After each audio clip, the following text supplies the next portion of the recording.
Diese hier angebotene 3,5 Zimmer Mietwohnung ist ab dem 1. November 2014 bezugsfrei. Die Maisonette-Wohnung befindet sich im Main-Taunus-Kreis. Das im Jahr 1992 erbaute Haus verfügt über 3 Etagen. Die Wohnung befindet sich in der 3. Etage und wird über eine Zentralheizung beheizt. Das Objekt verfügt über einen Balkon, 2 Schlafzimmer, ein Badezimmer, eine Einbauküche, einen Keller und einen Tiefgaragenparkplatz.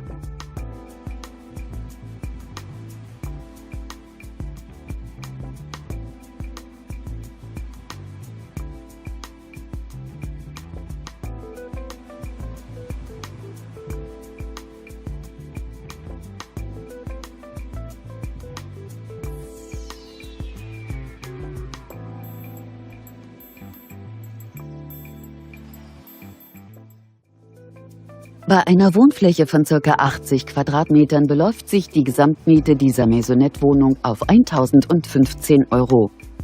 Wir freuen uns auf Ihre Anfrage per Telefon oder via Internet.